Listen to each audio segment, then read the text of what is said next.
with the confidence کہ you will be absolutely fine, کوئی issue نہیں ہوگا. اور اس میں ہوتا کیا ہے, کوئی بہت بڑا کام نہیں ہے اس میں کرنے والا.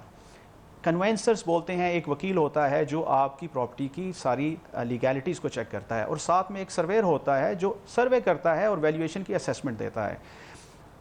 اب یہی چیز پاکستان میں ہو سکتی ہے, اور انشاءاللہ ہم اس کے لیے ٹرائی بھی کریں. You are giving a lot of people a lot of ideas, لیکن یہاں پر میں ایک چھوٹی سی بریک لوں گا, کیونکہ جب آپ بات کر رہے تھے وہاں پر پراپرٹی خریدنے کے متعلق, تو میں یہی کہہ سکتا ہوں کہ you are giving a lot of people a lot of ideas.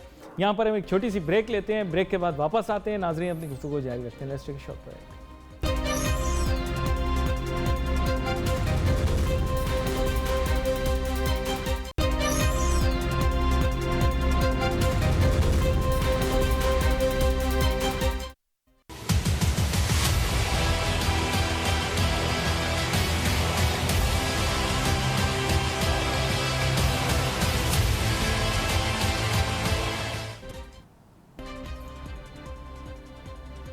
ناظرین ویلکم بیک آفٹر بریک. گفتگو ہماری جاری ہے, بات کر رہے ہیں ہم ریئل اسٹیٹ سیکٹر کے متعلق. بریک پہ جانے سے پہلے مسابقتی جائزہ کمپیریٹیو انالیسس کر رہے تھے کہ دوسرے ممالک کے اندر پراپرٹیز کیسے خریدی اور بیچی جاتی ہیں اور پاکستان میں کیسے خریدی اور بیچی جاتی ہیں. میرے ساتھ بہت ہی اہم مہمان شامل ہیں. گفتگو ہیں جناب شفیق اکبر صاحب, CEO ہیں گھرانہ.com کے. شفیق اکبر صاحب, بریک پہ جانے سے پہلے آپ بات کر رہے تھے لندن میں پراپرٹی لینے کی. پتہ نہیں کیوں میری چہرے پہ عجیب سی مسکراہٹ آ گئی, کیونکہ آپ کو پتہ ہے lot of people got into a lot of trouble, کیونکہ انہوں نے پاکستان سے برطانیہ میں انویسٹمنٹ کر دی. خیر, اس چیز سے قطع نظر, کیا کوئی طریقہ کار سہل اس طرح کا بھی تیار کیا جا سکتا ہے اوورسیز پاکستانی پاکستان میں بھی اس طرح سے سرمایہ کاری کر سکیں آسانی سے, کیونکہ ان کو کچھ مسئلے مسائل کا سامنا کرنا پڑتا ہے؟ جی بالکل کیا جا سکتا ہے Ali, and I tell you this کہ we been working on this for last 3 years, اور الحمدللہ وی آر جسٹ دیئر. انشاءاللہ 2 سے 3 مہینے میں ہم پہلا پائلٹ پروجیکٹ اپنا رن کرنے جا رہے ہیں اسلام آباد کے اندر. It needed a lot of homework. دیکھیں, سب سے پہلے تو آپ کا ایک آن لائن سسٹم ہونا چاہیے پورے کا پورا, کہ جہاں پہ ہم یہاں پہ لیٹ سے کہتے ہیں land record system. Land record ہے کہ آپ نے لینڈ کا ریکارڈ بنا لیا ہے. اب اس کے اگلا جو ہے وہ ہے لینڈ ریکارڈ انفارمیشن سسٹم, کہ یہ تو پتہ چل گیا کہ یہ زمین یہاں پہ ہے کس کے نام پہ ہے, لیکن there are lot of ground realities جو وہاں پہ زمین ریلیٹڈ کہ اس میں is it free of mortgages, free of claims, کوئی لٹیگیشن تو نہیں ہے, لینڈ ہیز بین ڈیمارکیٹڈ اور ناٹ. تو جو ہمارا پٹوار کا سسٹم ہے دیٹ نیڈز کمپلیٹ ٹرانسفارمیشن. اس میں ہم نے اسلام آباد کے حد تک تو بہت سارا کام کر لیا ہے, and obviously it is going to be a very big challenge کہ ہم پورے پاکستان میں اس کو ریپلیکیٹ کریں, وہی کام آگے لے کے چلیں. However, we are trying our best and we are doing it. دوسرا ہے ٹرانزیکشن, جہاں پہ ٹرانزیکشن کو سموتھ کیا جائے اور اس میں پریکٹس لائی جائے کہ instead of just going out there اور آپ وہاں پہ جیسے اسٹامپ وینڈر کے تھرو کام کرتے ہیں, یو ہیو پراپر سسٹم کہ ایک لیگل سسٹم ہو جس میں ویریفیکیشن کی جائے. I think this is needed, this is very important. ان کو ہم ایز اے سیڈ کہ یونائٹڈ کنگڈم میں برطانیہ کے اندر اس کو بولتے ہیں کنوینسرز, یعنی وکیل ہوتے ہیں جو کنوینس کا کام کرتے ہیں, یعنی پراپرٹی لا کو پریکٹس کرتے ہیں. سب سے زیادہ لنڈن میں جو وکیل ہیں وہ کنوینسرز ہیں. پاکستان میں اگر آپ پراپرٹی لا کو پریکٹس کرنے والے ڈھونڈنے جائیں تو بہت کم لوگ ہیں, and I think that is an area which needs to be explored, جہاں پہ بہت زیادہ جاب کریشن ہو سکتی ہے. اس کے علاوہ سرویز کے لیے بہت ساری جاب کریشن ہو سکتی ہے. نہ صرف یہ جاب کریٹ کی جا سکتی ہے بلکہ سسٹم کو بھی اسموتھ اور ٹرانسپیرنٹ کیا جا سکتا ہے. اچھا, now let me ask you a very difficult question at the moment. میرے پاس وقت کم ہے اس کی. I'd like to ask you one difficult question. اب پرابلم یہ ہے کہ ہم ریئل اسٹیٹ سیکٹر کے متعلق بات کر رہے ہیں, مے بی اوورسیز پاکستانی اس کو انکریج کر رہے ہیں, لیکن مین ایم یہ ہے کہ انٹرنیشنلی بھی اور پاکستان کے اندر بھی ریئل اسٹیٹ سیکٹر جو ہے it is under tremendous amount of pressure. Problem یہ ہوتی ہے کہ اوورسیز پاکستانی بھی جو پاکستان میں سرمایہ لگانا چاہ رہا ہوگا دوسرے ملک سے, اس کے ذہن میں یہ آ رہا ہوگا کہ میرے جس بھی اب ملک کے اندر وہ رہ رہا ہوگا, اس ملک کے اندر ریئل اسٹیٹ پرائسز پریشر میں ہیں, پاکستان میں بھی ممکن ہے وہ پریشر میں ہوں. تو how do you look at this situation and how do we sell the idea of Pakistani real estate, مطلب انٹرنیشنلی, جیسے ابھی عمران خان صاحب کہہ رہے ہیں کہ جی اوورسیز انویسٹرز کو لائیں گے, وہ لائیں گے لیکن بین الاقوامی معیشت دباؤ میں کیسے لائیں گے؟ دیکھیے, اوورسیز انویسٹمنٹ جو لانے کی بات ہوتی ہے وہ تو وہ انویسٹمنٹ ہے جو اوورسیز پاکستانیز کے پاس پڑی ہوئی ہے, اور اس وقت this is the best time to invest in Pakistan, کیونکہ آپ کی جو ریٹ ہے exchange rate that is very good. Dollar کے اگینسٹ، پاؤنڈس کے اگینسٹ یا ریال کے اگینسٹ آپ کو بہت obviously it's a very good rate. تو اس وقت it's a very good time for investment in Pakistan. Overseas جو ہیں ہمارے پاکستانی ایز اے سیٹ کہ سب سے زیادہ مڈل ایسٹ میں یا جس طرح ہمارے ویسٹ میں یونائٹڈ کنگڈم میں ہیں، اور وہاں پہ جو ڈائنامکس ہیں اس کی وجہ سے انورڈ امیگریشن ہے. اس وقت بہت سارے لوگ واپس آ رہے ہیں. اب جو واپس آ رہے ہیں ان کے پاس پیسے ہیں، انہوں نے انویسٹ کرنے ہیں. اب ہم نے ان کو بتانا ہے کہ انویسٹ کہاں کریں، اور وہ بزنسز بھی کرنا چاہتے ہیں. ان کے لیے ایز آف بزنس ہونی چاہیے. These are the two things. One is کہ protection of investment, and second cost of doing business. اور جو یہاں پہ بزنس کے اندر کافی سارے ایشوز آتے ہیں، بہت ایزی ٹو انڈرسٹینڈ دیٹ کہ جو ملک جو اچھا ہے انڈیکس کے اوپر جن کا نام، وہ دیکھا جائے کہ وہ کمپیریٹیو اگین ریسرچ کی جائے کہ کون سے ایسے سیکٹرز ہیں جہاں پہ ہمیں بہتری کرنی ہے. اور گورنمنٹ شوڈ انٹروین. میرے خیال میں اس میں فیسیلیٹیشن سینٹر بنائے جا سکتے ہیں اوورسیز پاکستانیز کے لیے، اور بہت سارے اسٹیپس لیے جا سکتے ہیں اوورسیز پاکستانیز کے لیے کہ وہ یہاں پہ جب آئیں ان کو کس طریقے سے گائیڈنس دی جائے، کس طریقے سے ان کو ایڈوائز کیا جائے. We are doing it in our own capacity at a very small level for this region as we have set up association of overseas Pakistanis AOP کے نام سے. اور وہاں پہ there are a lot of people who are interested to settle back in Pakistan or visit Pakistan, اور ہم یہ دو services ان کو دے رہے ہیں in, as I said, our own capacity which is very small. If people at the state level, stakeholders at the state level, وہ اس میں involve ہوتے ہیں اور گورنمنٹ خود اس میں انیشیٹو لیتی ہے, I think that will be very easy. اور میں سمجھتا ہوں یہ کوئی مشکل کام نہیں ہے. ریئل اسٹیٹ کے سیکٹر کو ٹرانسفارم کرنا، لاز کو اپڈیٹ کرنا، اسی طریقے سے اوورسیز پاکستانیز کی انویسٹمنٹ کو انکریج کرنا، بزنسز کو فیسیلیٹیشن دینا، یہ مشکل کام نہیں ہے. You don't have to reinvent the wheel. It is there. دنیا کے ملکوں میں پریکٹس ہو رہا ہے. ہمیں کچھ بھی نیا نہیں کرنا. We don't need no new ideas. All we have to do is کہ دوسرے ملک جہاں پہ یہ چیزیں اچھی ہیں وہ کیسے کر رہے ہیں اور ان کو ہم پاکستان میں امپلیمنٹ کریں. That is it. اور اس کے لیے we have intelligent minds out there. Pakistani بہت انٹیلیجنٹ ہیں، کر سکتے ہیں. ول پاور بھی اب آ گئی ہے میرے خیال میں. You've worked in a very diverse sector in UK. اب ایک بات کرتے جیسے پروگرام سے پہلے بھی ہم لوگ یہ بات کر رہے تھے کہ آپ کیونکہ برطانیہ کے اندر شعبہ اقتصادیات کے اندر کام کرتے رہے ہیں تو آپ اس چیز سے واقف ہوں گے کہ اگر پاکستان کے اندر بھی سرمایہ کاری لائی جائے تو it should not be a subject of personal finance, it should be a subject of investment which should be done on a corporate scale. یعنی لوگ گروپس میں آئیں, لوگ مشترکہ طور کے اوپر کوئی پروجیکٹ لگائیں, کوئی بڑا کام کریں, پاکستان کو ٹیکنالوجی ٹرانسفر بھی ہو, وہاں کی طرز کے اوپر بلڈنگ کمپلیکسز بنیں. ہمارے ہاں جو بنتے ہیں وہ بڑے نیسنٹ یا بیسک لیول کے ہوتے ہیں. کچھ نیا پن بھی تو ہونا چاہیے نا. میں یہ کہتا ہوں اوپن پلاٹ میں انویسٹ کر دیں گے تو میرے خیال سے شاید پاکستان کی معیشت کو اتنا فائدہ نہ ہو. You are absolutely right. دیکھیں دو طرح کی انویسٹمنٹ ہے. ایک ہے ہماری اوورسیز پاکستانیز کی انویسٹمنٹ, اینڈ دوسری انویسٹمنٹ ہے جس کو ہم فارن ڈائریکٹ انویسٹمنٹ کہتے ہیں, FDI, جو کہ یہاں پہ پاکستان میں کی جا سکتی ہے. اور اس میں ضروری نہیں کہ آپ پاکستانی ہوں, اور اس میں کارپوریٹس بھی آ سکتے ہیں, بزنسز بھی آ سکتے ہیں. Overseas Pakistanis can act as our confidence building measure for others to come as well. دیکھیں اس وقت ہمیں پاکستان کی معیشت بہتر ہو رہی ہے. سعودیہ کی کچھ چیزوں میں انہوں نے ہمیں سپورٹ کیا ہے. ہمارے پرائم منسٹر صاحب چائنا بھی جا رہے ہیں. Eventually we'll probably gonna negotiate things with IMF as well. اس کے بعد اگر اوورسیز پاکستانیز کی بھی انویسٹمنٹ آتی ہے اور ہم ان کے لیے کوئی انیشیٹوز لیتے ہیں, آئی think this is the best time. For example جیسے آئی ڈونٹ وانٹ مینشن, لیکن چلیں بات ہو رہی ہے تو میں مینشن کرتا ہوں کہ میک ان انڈیا کی اسکیم انڈیا میں آئی تھی.